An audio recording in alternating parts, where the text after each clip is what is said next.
All right. So hello, everybody. Thank you so much. And thank you for joining this webinar on the Canadian Center for Climate Services.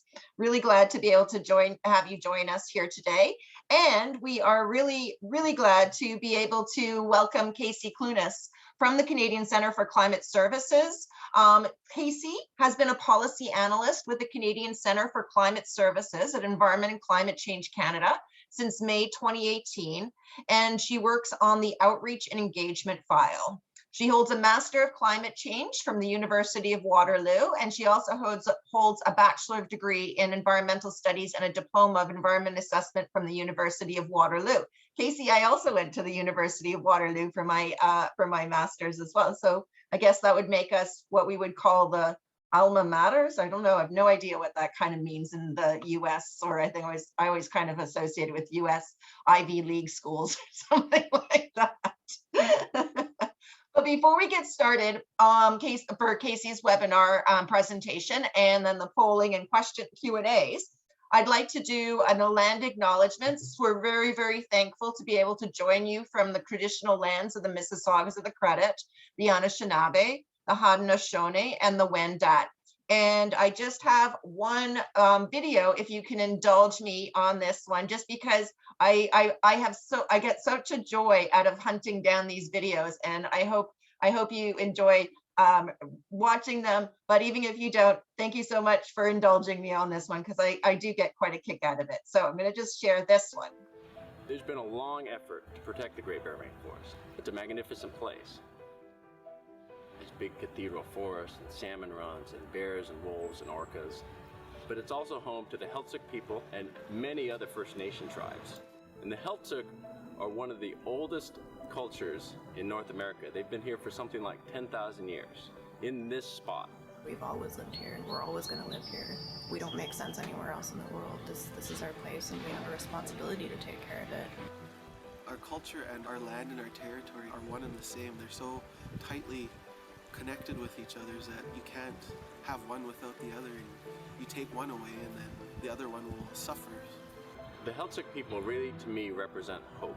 Here's a nation that's faced a grim reality of abuses and problems over the last 100 years. At earlier points in our history, our people were much greater in number. After first colonial contact, our numbers plummeted to less than 200 people. We're still in a place now where we're bouncing back in terms of population, in terms of capacity to be out on the landscape, harvesting our traditional foods and managing our lands and resources. They've chosen to protect vast areas of their traditional territory, millions of acres, because they understand that they can't have a healthy community without a healthy environment. Their culture is literally rooted in these places. It's in the trees, it's in the water, it's in the fish. What makes us cohesive as a people and as a culture is not that our practices have been the same for the last 10,000 years, but that our values have been the same and that we've interacted with the landscape based on much the same principles for all that time. Our ancestors would only take so much from a certain spot. They wanted the resources to remain intact for future generations to enjoy. Those teachings have been passed on to generation to only take as much as you need and not take too much, otherwise you may damage the stock of whatever you're harvesting. But we wanted to protect the landscape in all its vibrancy so that it remains healthy into the future. And to do that, we have to see a re-emergence of these First Nations as the stewards of the land. I think these tribes, and especially the Heiltsuk, are ready to step up and take on that challenge. The community is in a much stronger place than it's ever been in my lifetime in terms of holding the authorities accountable for taking care of the places that matter to our people. We've developed some really amazing tools and models that allow us to make decisions as a nation and to take care of those places. We're developing research and monitoring programs that are generating information that's driven by Heiltsuk questions and Heiltsuk values, that's generating the data that we need as a nation to answer our management questions. This beautiful landscape that we love is dependent on a healthy culture here with the Heiltsuk. So they make the absolute ideal best conservation partners. You know, when you believe in what you're doing, it's easy to inspire other people to believe in it too, and I think we've been really fortunate that way. There's this really natural urge in people here to want to be close to place.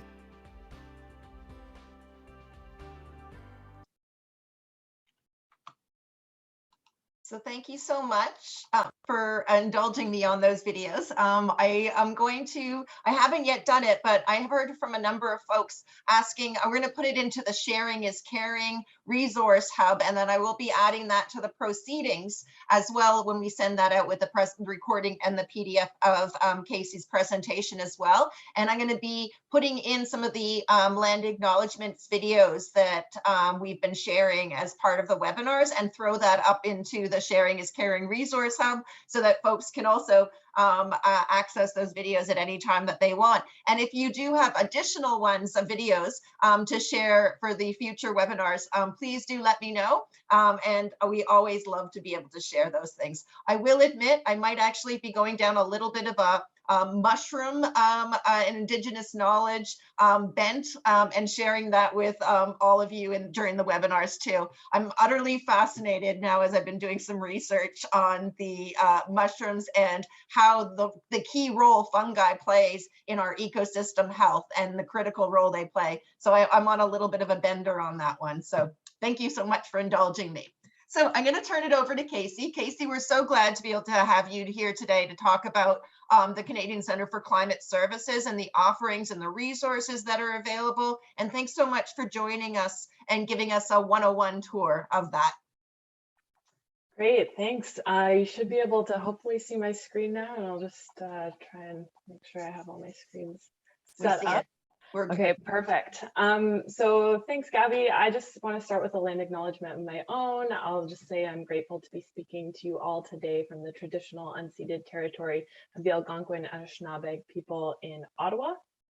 So as you can see on the screen today, I'm going to be speaking to the Canadian Centre for Climate Services and some of the products and services that we have available, hopefully highlighting those that are most useful for those working in a municipal context, such as yourselves. So before I dive into the CCCS itself, I did want to take an opportunity to just speak briefly about climate change more broadly and how it's already impacting Canadians. I know that many of you already work on climate files, so I won't spend too much time here, but I think it's always good to start with a bit of context. So Canada's climate is changing. It's causing impacts. We are seeing rising temperatures, shifting precipitation patterns, thawing permafrost, sea level rise, as well as changes to extreme weather events such as heat waves, droughts, and floods.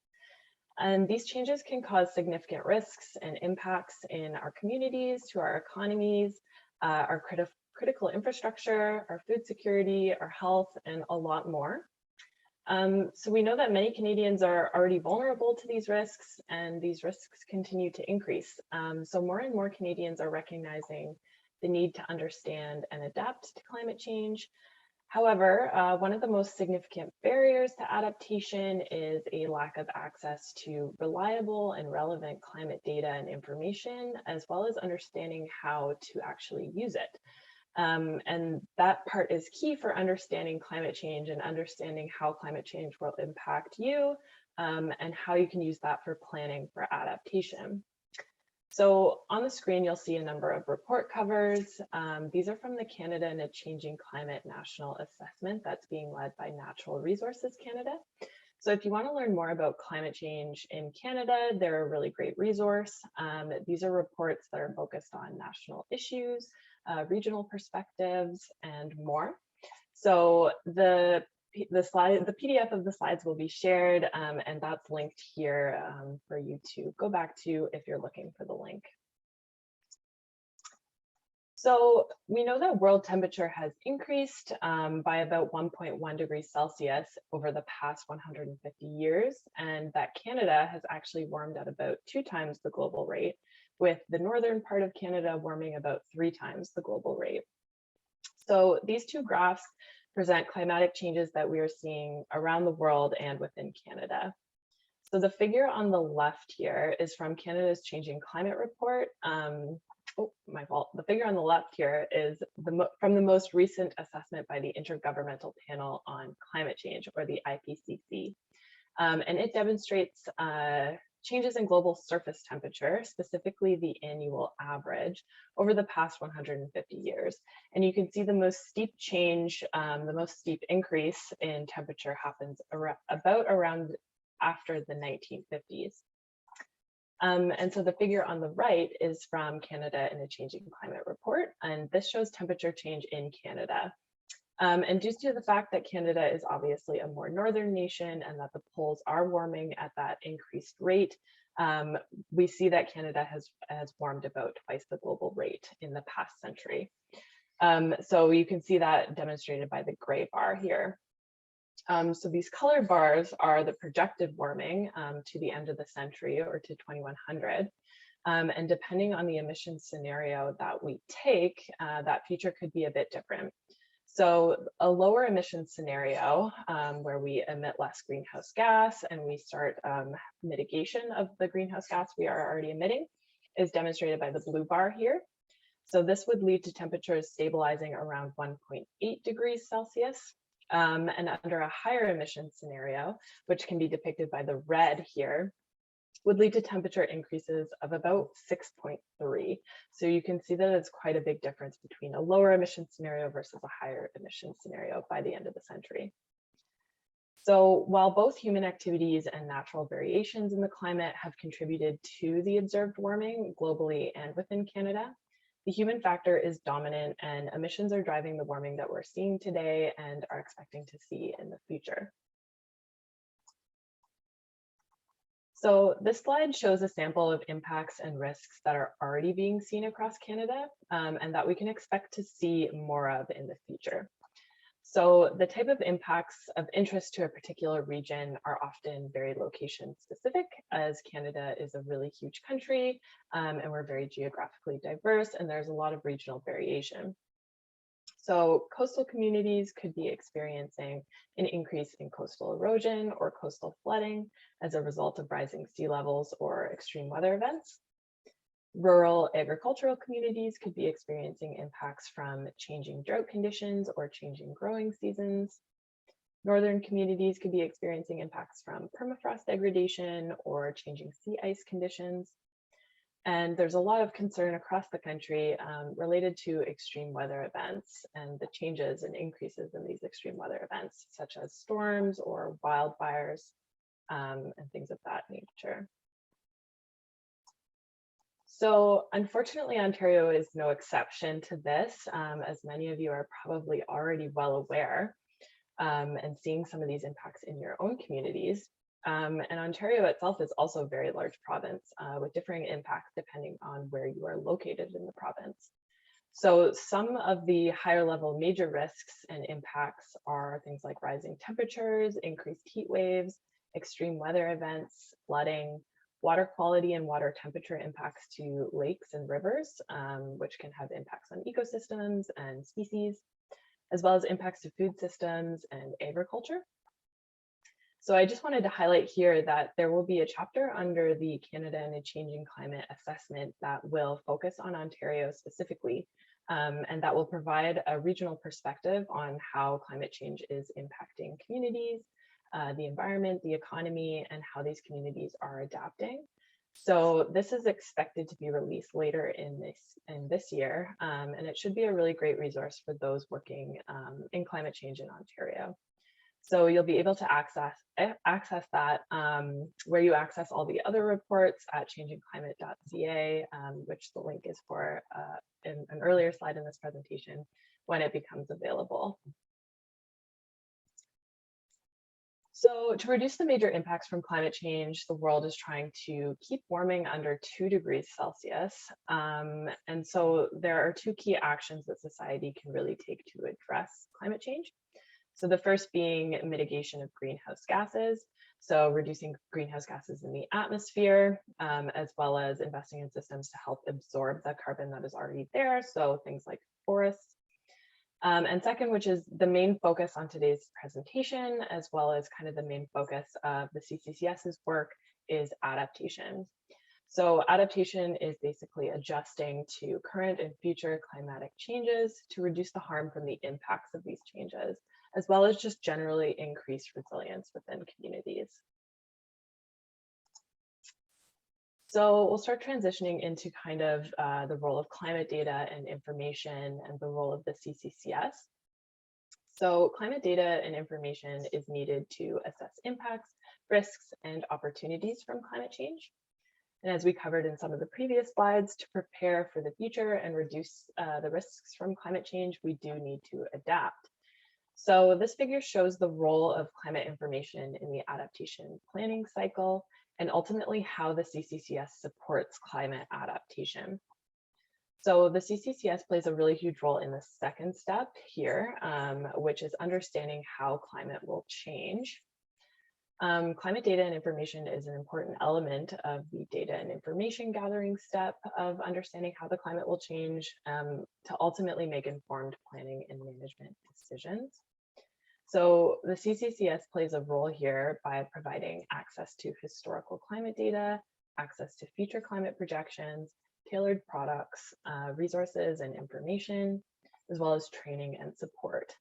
And I will speak in more detail as to how we actually do these things over the next few slides. So the CCCS is founded on a strong user-centered approach. And we know that users and decision makers have many questions, many varying questions, as you can see some examples on the screen now. So climate services kind of broadly include increasing awareness and access to existing climate information and data in a manner and form that is understandable and useful to the specific audience or user. It includes providing support for incorporating climate change considerations into decisions. It includes engaging with users to understand what their specific needs are, and then ultimately developing new products through that collaboration with users and with experts. So all of these things help to answer the many, many questions that users and decision makers have regarding climate information.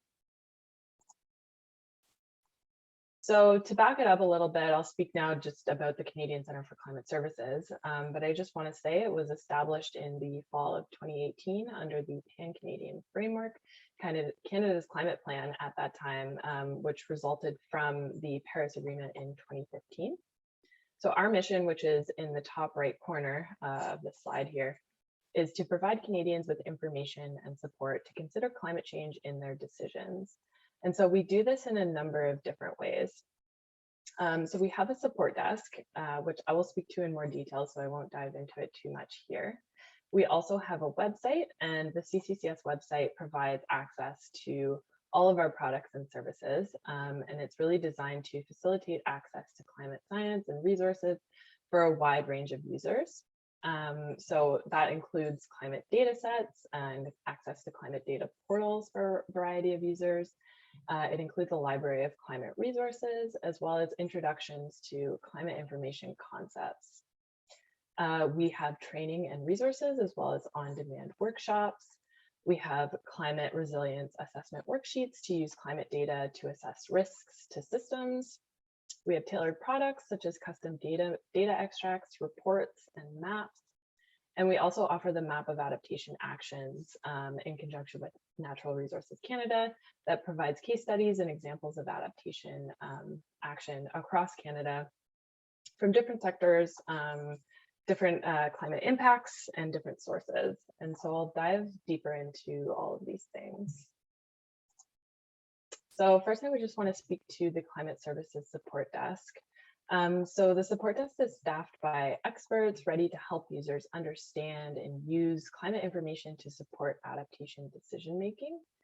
So the support desk officials provide one-on-one interaction to better understand the context of the request and help users find and use the right data sets and information for their purposes. The officials are able to help a range of users, from beginners looking for general information to experts looking for specific data. The support desk also draws on a network of experts to respond to inquiries. So even if the request is beyond the scope of our expertise, they will do their best to connect you with someone who can help you. And finally, Canadians, yourselves, anyone can contact the Climate Services Support Desk by sending them an email, and the email is just on this slide here. You can also visit our website and submit a web form, or you can call the number which was on the previous slide and will be on my thank you slide at the end, also accessible through our website. So next I want to speak to the Library of Climate Resources briefly. So the Library of Climate Resources, which provides access to over 300 resources, is consolidated across federal, provincial, and territorial governments, national professional associations and organizations, climate consortia, and established international organizations. So it has a collection of climate resilient standards. Many of the resources are very useful for impact, vulnerability, and risk assessments, and for adaptation planning more generally. And users of the Library of Climate Resource can search using a set of filters that we've developed, and you can also search by keyword to find exactly what it is you are interested in.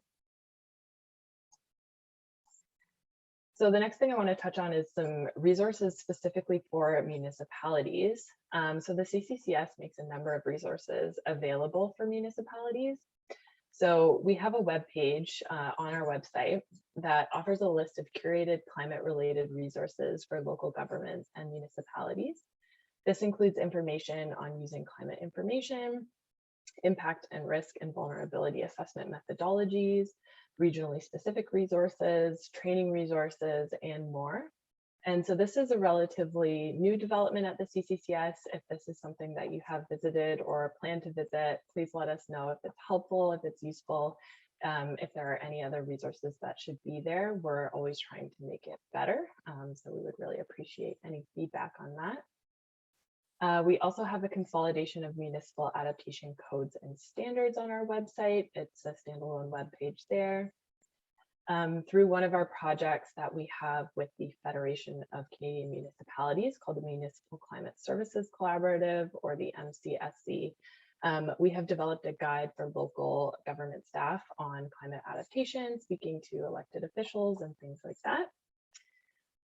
Also through this collaboration with FCM, we have developed 5 case studies that specifically highlight the use of climate information to support municipal risk assessment and adaptation. So these are all available on our map of adaptation actions. The links are all here, and I will dive a little bit deeper into one of them a bit later on in the presentation. So next, I just want to speak to the ecosystem of climate data portals. So the CCCS supports a suite of climate data portals, which vary in complexity and are geared towards different levels of understanding and different needs. So the first is the Climate Atlas, which you are probably familiar with. So this is a resource from the Prairie Climate Center. And it's a really great resource to start learning about climate change, getting the big picture on trends, and learning about how it may affect the region that you live in through a mapping and storytelling approach. So the Climate Atlas provides an interactive map. It has summary reports, videos, and stories to learn about climate change and climate change adaptation. And so this is a really good place to start for that kind of core educational piece around climate change. Next, we have ClimateData.ca. And so this is kind of for an intermediate to advanced users, depending on what it is you're looking for. So ClimateData.ca is a great resource for those looking for higher resolution climate data. It's available at the 10 by 10 kilometer grid size, or that wish to explore climate data in more detail or even undertake their own climate analysis. So I won't spend too much time here, as I'm going to dive into this in the next few slides. And so the last one here is PAVIX, so Power Analytics and Visualization for Climate Science. So this is advanced climate data tools kind of geared towards academia, climate scenario developers, and other expert users of climate data. So this platform is developed and maintained by Clunas, which is a climate service provider based in Quebec. So a little bit more on ClimateData.ca. So again, this is a really great resource for anyone looking for high resolution climate data, or that wish to explore that climate data in a bit more detail or undertake their own climate analysis. So ClimateData.ca allows users to download or display location-specific high-resolution data. It allows them to adjust and compare climate variables, timescales, and emission scenarios. It also includes customized tools as well as sector-tailored information in the form of sector modules. And there's also a learning zone to help users understand more about the science behind climate data and how to choose and access Canadian climate data. So I'll speak a bit more about each of these elements as well. So the first is finding local data. So you can select a variable such as hottest day or mean temperature, depending on what it is that you're interested in. You can view historical station data, intensity, duration, frequency curves or IDF curves. You can select data on an annual, seasonal, or monthly time step. You can select your emission scenario of interest, and you can also download any of the data that you view, including charts and graphs similar to the one on the screen here. And finally, you can also adjust the timescale to customize output. So for example, if you're interested in data projected out to 2100, to the end of the century, you can have that. If you're only interested to data projected out to 2050, you can adjust that and download it according to what you're looking for. And so you can do this for any location in Canada down to the 10 by 10 kilometer grid cell size. So next, I just want to speak to the sector modules. So currently we have 4 sector modules available that offer a kind of sector perspective on impacts from climate change. So these modules include things like case studies, sector relevant resources, relevant variables for each sector, and more. And you can see some of the subtopics for each of the sectors on the screen here. And you can expect this list of sectors to grow in the future, as well as some additional content within each of the sectors. And finally, for ClimateData.ca, I just want to speak a little bit to the learning zone. So this is a section to learn more about the science behind climate data, how to choose and how to access Canadian climate data.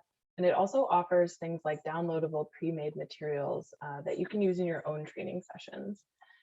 So on the screen here is an image. This is just a snapshot of what you can find on the Learning Zone. So this section is focused on understanding historical climate data, but you can also find information on understanding future climate data, how to use climate data, and more.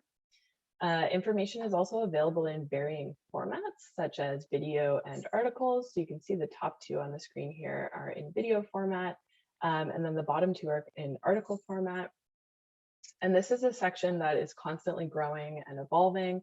So there will be new content and material available here on a regular basis. So next, I just want to speak to the map of adaptation actions. So many of you, or some of you, may have seen the webinar that happened a bit earlier this year that was focused specifically on the map of adaptation actions. So I won't spend too much time on this for that reason, but I recommend you take a look at that recording if you are interested in learning more about the map of adaptation actions. That being said, I will speak to it briefly in case anyone doesn't know. So the map offers examples of climate change adaptation actions from across Canada, from different sectors, examples addressing different climate change impacts, and from a variety of sources. So there are examples from municipalities, we have examples from federal funding programs, examples from Indigenous communities, academia, the private sector, and more. So users to the map can filter the examples using filters such as climate issue, sector, or location, depending on what it is that you're interested in. And there's also a keyword search function to help you find exactly what it is you're looking for. And finally, I'll just mention that users can submit their own examples for inclusion on the map. And you can do that through the email that's on the slide here. There's also a contact us feature on the map website itself. So if you have an example that you think would fit on the map, we'd be super happy to hear from you. And we would work with you to develop content for the map, however best makes sense for you. So there's a few different options that we can do with the development of content. So if you have anything, I encourage you to reach out. We're always happy to add new examples to the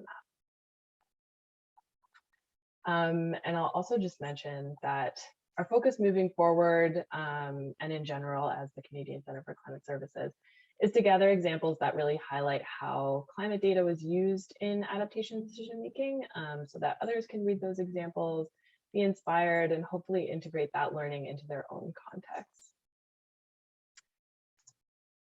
So speaking of examples, I just wanted to end with an example that actually arose from the collaboration with FCM and that work that we did with them in the Municipal Climate Services Collaborative. I suspect that some of you may be familiar with this example already. And so this one is the City of Windsor, and they sought to integrate climate change considerations into their municipal decisions in order to address impacts already being faced from climate change. So they were experiencing things such as extreme heat events, severe precipitation events that cause significant flooding, increased vector-borne disease and invasive species as a result of rising temperatures, and more. And so the event that really spurred this was a historic flood, in addition to all the other things that I mentioned. And it really just provided the impetus to update the existing climate change adaptation plan for the city.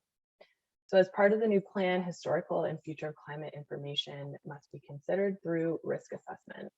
So a risk assessment guidance document was developed as part of this plan update, which includes data from ClimateData.ca as a way to reduce the barriers that exist for municipal staff looking to consider climate risk. So with the new adaptation plan in place, climate change risk assessment is now standard practice in the municipal process so that every decision now has a climate dimension. So this is a really good example that pulls together the understanding that climate change was causing impacts, will continue to cause impacts in the future in this area, how climate information was used in decision-making as a result of this understanding, and how they intend to implement that into decisions moving forward. And it also highlights the use of a specific tool supported by the CCCS, which is ClimateData.ca, in a real-world example. So that brings me to the end of my presentation, but before I end, I just want to note that there are a couple of slides at the end, and so when we share these with you, I just want to bring your attention to these. So there are a few more resources, depending on what you're interested in, for you to check out. So there's some from the Government of Canada. There is a link to the General Climate Change website here, some links on impacts, risks, and adaptation, some mitigation and transition links, some climate science and information links. The next slide has a link to the latest report from the Intergovernmental Panel on Climate Change, or the IPCC. And then finally, I added some links related to kind of the emotional aspect that comes along with climate change. I know that many of you work in this and you probably understand that this is a pretty heavy topic. There are real world impacts that are already happening to real people. And that can really impact our emotional states, our emotional well-being. So I just wanted to share some resources related to that as well, in case anyone else is feeling the emotional heaviness that sometimes comes along with climate change. So I'll flip back to my thank you slide. I'll just note that all the contact information is here. You can also find it on our website. And I will stop talking and pass it over to Gabby. Thanks so much, Casey. And thank you so much for raising the eco-anxiety and the anxiousness. It's something that we don't pay enough attention to on that one. So thank you for adding some of those resources on that front. I really appreciate it. So we're going to throw it over to questions. Any questions that participants have for Casey?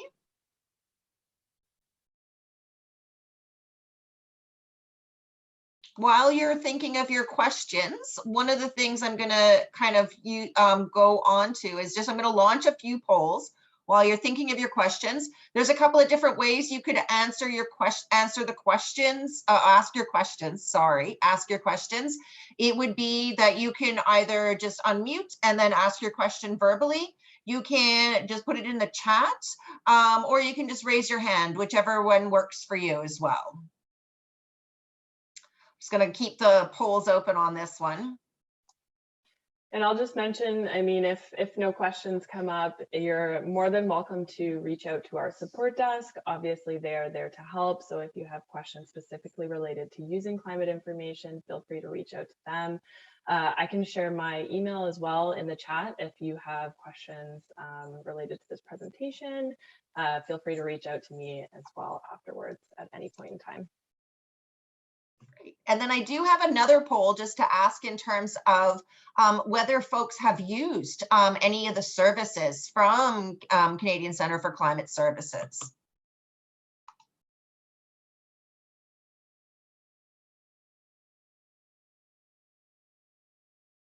Yeah, good.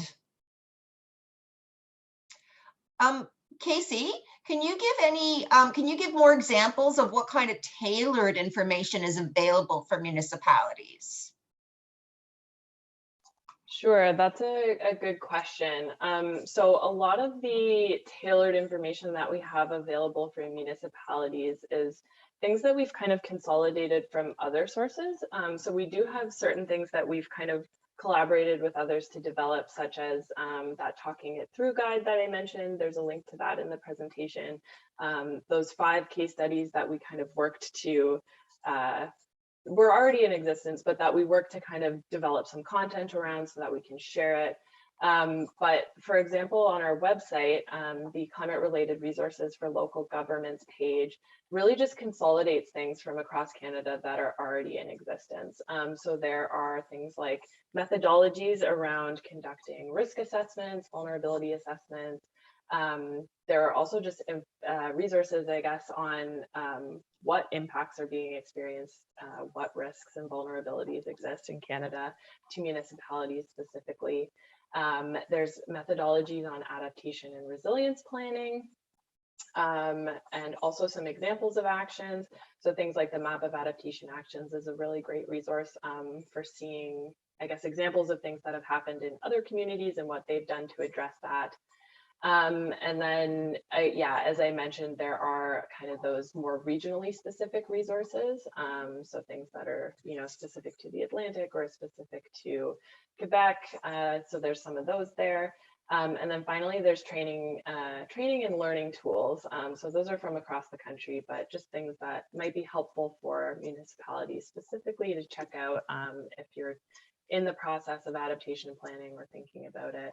And I can even just share the link to this page, which I think is probably the best source at the moment that I can share in the chat so that you can easily.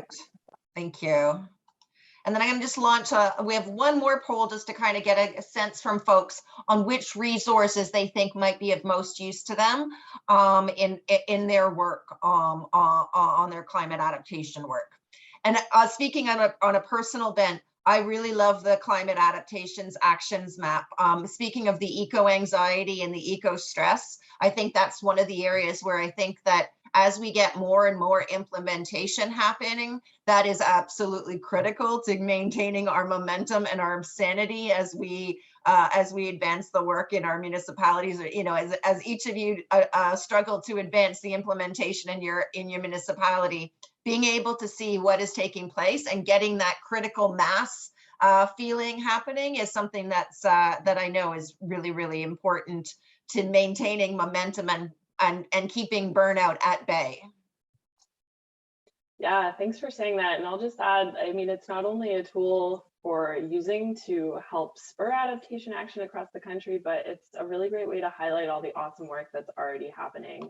It's a good way to recognize it. A lot of people work really hard and sometimes this work goes unnoticed, but it doesn't go unnoticed. We want you to know that, and yeah, it's a really good way to highlight it. Well, it's true because we never really take the time and effort for celebrating in the way that we should, you know. Absolutely. And then I'm just going to also just I'm going to end the poll and I'm going to share the results so that you can see. And it's interesting, like all of the folks are all of the resources are of interest. So there's not one of them that hasn't kind of gotten identified as something that would be useful for the work. So it does seem that certainly climate data seems to be the one winning on that front in terms of how municipalities have benefited from the Canadian Centre for Climate Services. And if I can just do a wee little plug myself, if I can, I'm going to put in the chat. We also have been, again, wanting to build critical mass and transparency on climate action implementation. We've also created a climate action atlas. It's not duplicating what's in the Canadian Centre for Climate Services. We are going to be stealing from you and then putting it into our map over time as well. But one of the things we wanted to highlight is we wanted to focus on mitigation actions, so that we wanted to make sure that we weren't duplicating efforts. That, you know, that's critical. We are I'm far too lazy to duplicate efforts on any of this front. So I don't want to create any more work for anyone on that one. But we did want to kind of highlight to build some mitigation, critical mass and transparency on the initiatives. Oh, I should press enter if I'm going to put the URL in the chat for it to work. So that is the Climate Action Atlas. You can submit a mitigation action. You can also just, if you just want to touch base, if there's some actions that you want to do all at once, we can just do an interview with municipal staff and then update mitigation actions on the Climate Action Atlas as well. So that's really great that all of these kind of resources. One question I wanted to kind of throw out to the network, and this is kind of, again, stemming from a webinar we had yesterday on the climate lens and where municipalities are at in terms of their their municipal council climate lens or climate implications sections of their council reports, or applying a climate lens to their municipal services and decision making. And one of the things that came up on that during that webinar is, again, how challenging it is to build the literacy of all of the different staff people within a municipality. And not that municipal climate staff people do not think it is important. They absolutely find it critically important to engaging with municipal staff people, building literacy, engaging in conversations on the so what of the decision, or what kind of implications, climate implications might be associated with different decisions going in front of council. But one thing they have raised is the enormous amount of time and resources that takes from their job to be able to work with other municipal staff people. So I'm thinking there's so many great resources on the Canadian Centre for Climate Services. There might be, maybe there's something, I was thinking, like, would there be value in like a little bit of a curated training program for your municipal staff in certain areas? But that's something that I was curious about, is instead of kind of having folks try and kind of navigate the Canadian Centre for Climate Services, that if we kind of created a little bit of a hit list for some of the municipal decisions and the type of background the staff might have on climate, if there is the ability to curate a little bit of a training program, not additional resources, but kind of like pulling from the resources that are already part of Canadian Centre for Climate Services, but doing that work for those municipal staff people so that they don't have to navigate it all on their own. And I'm just throwing it out there as an idea, that something that, do folks on the call think it's worthwhile as something that, with that kind of curating process, be something that's of value? Because I know it's sometimes like you're sending your climate staff, you can't just send them to the Canadian Centre for Climate Services and good luck with that. Good luck and find your resources that are going to be applied to you. Some sort of form of curation might be of value to helping them navigate the wealth of resources in that hub. So I'll shut up. I would just mention as well that the learning zone on ClimateData.ca, if it's specific to climate information and data, the literacy that you're trying to increase, that's a really, really great resource. And things are short, they're concise, nothing would take hours to go through. We try to keep it pretty high level. It's a really good place to start if you are looking to increase literacy related to the climate data and information component. Okay. Any input from any folks on the call in terms of kind of curating a little bit of a training program for municipal staff? How we might get it into their hands is the bigger question. And then how we would get them to actually go through the training program.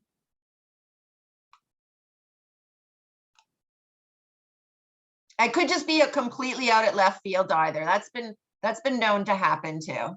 I come up with some silly ideas quite often.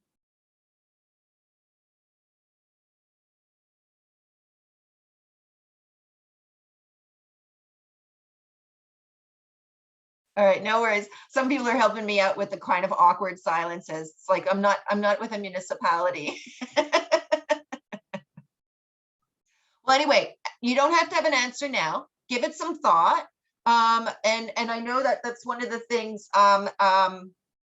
I think that's one of the things we've been kind of trying to brainstorm of how do we build the climate literacy of municipal staff so that it puts a little less burden on the municipal climate staff in terms of that hand-holding that they need to do to answer that climate implications, or just help people kind of navigate the so what of the climate implications associated with different decisions going in front of council, or to build up a more robust climate change implications sections in council reports as well. So it's an idea that we just kind of thinking about it, give it some thought, think about whether it kind of meet, whether that you think it's realistic, or how we might kind of phase it in to be a little bit more cognizant of the the sheer amount of demands on municipal staff on trying to get them to dedicate time to a training program, and whether that's realistic or not. So just keep that in mind. I will probably be asking you again at a future webinar or a meeting, hopefully meeting. I think we're going to probably try and do some things in person sometime soon. It might actually have to wait to the fall, but that's what some people were asking about, when we were going to go moving to in-person meetings again. It might have to wait to the fall just to kind of get the approvals that we need from all of the different municipal facilities in terms of having group meetings and so that's just a heads up on that one. All right. So thank you so much, Casey. I really appreciate you taking the time to join us and giving us a tour of the Canadian Centre for Climate Services, the kind of the, all the different resources. And I'm always glad because every time we get this kind of update from you guys, there's always new things being added to it. So thank you so much for that. I really appreciate it. Thanks for having me. And again, anyone, if questions come up, feel free to reach out to me directly or through the support desk. Perfect. Thank you so much. And we will be sharing the proceedings. I'll be sharing the PDF of Casey's presentation with all the links in that PDF. And then I'll also be providing a recording of the webinar should you want to share it with any other folks in your municipality who you think should or would be interested in these resources. So thank you so much, Casey. I really appreciate you joining us for this webinar. Thank you to everybody for joining us on this webinar, and I hope you all have a great day. I'll see you guys all later. Take care.